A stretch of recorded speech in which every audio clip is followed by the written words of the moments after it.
Fascist হাসিনার আমলে আমরা কোনোভাবেই এই পাওনা টাকা আদায় করতে পারিনি। উনি নোবেল পুরস্কার পেয়েছেন এরকমভাবেই কোনো দুই নম্বরের কারণে আমরা যে অ্যামাউন্টটা পাবো ওই টাকা থেকে আমরা সরকারকে যে ট্যাক্স দিব ওই ট্যাক্সের পরিমাণ দিয়ে সরকার 54 থেকে 56টা বাজেট ঘোষণা করতে পারবে। গ্রামীণ ফোনে আমি কাজ করেছি 11 বছর।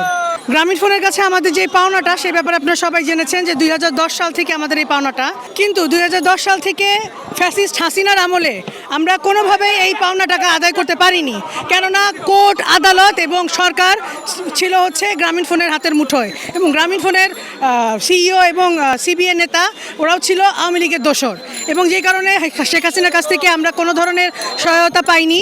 উল্টা আমাদের যে আশা ছিল যে অন্তর্বর্তীকালীন সরকার যখন 5ই আগস্টের পরে হাসিনার পতনের পরে ফ্যাসিস্ট হাসিনার পতনের পরে ইউনূস আসবে তখন হয়তো তিনি আমাদের এই সমস্যাটা সমাধান করবেন। কিন্তু অবাক ব্যাপার, আমরা সবচেয়ে বেশি অবাক হয়েছি এই ব্যাপারে যে তিনি তো আমাদের কোনো ধরনের সহযোগিতা করেনি। উল্টা তার এখানে গ্রামীণ ফোনে গ্রামীণ ব্যাংকের 37% ইউনূসের 37% শেয়ার থাকার কারণে তিনি পুরোপুরিভাবে গ্রামীণ ফোনের সাথে এক হয়ে কাজ করেছেন এবং পুরোপুরিভাবে তিনি গ্রামীণ ফোনকে সহায়তা দিয়ে এসেছেন, যার কারণে আমরা তার কাছ থেকে কোনো ধরনের সহায়তা পাইনি। এই 16 বছর ধরে আমাদের পাওনাটা আটকে রয়েছে। তাহলে কি উনি নোবেল পুরস্কার পেয়েছেন এরকমভাবেই কোনো দুই নম্বরের কারণে? তার নোবেল পুরস্কারটা কি তাহলে যথাযথ ছিল? সে যদি আমাদের ন্যায্য পাওনার জন্য কাজই না করে থাকে, এত বড় একটা ব্যাপার যেখানে আমরা যে অ্যামাউন্টটা পাবো ওই টাকা থেকে আমরা সরকারকে যেই ট্যাক্স দিব ওই ট্যাক্সের পরিমাণ দিয়ে সরকার 54 থেকে 56টা বাজেট ঘোষণা করতে পারবে। তাহলে আপনারাই বুঝতে পারছেন যে কী পরিমাণ বিপুল অর্থ এখানে দেশের স্বার্থে ব্যবহার করা যেত। তাহলে সেখানে ইউনূস সরকার কেন কোনো রকম সহায়তা করেনি? এটাই আমাদের কাছে সবচেয়ে বড় প্রশ্ন।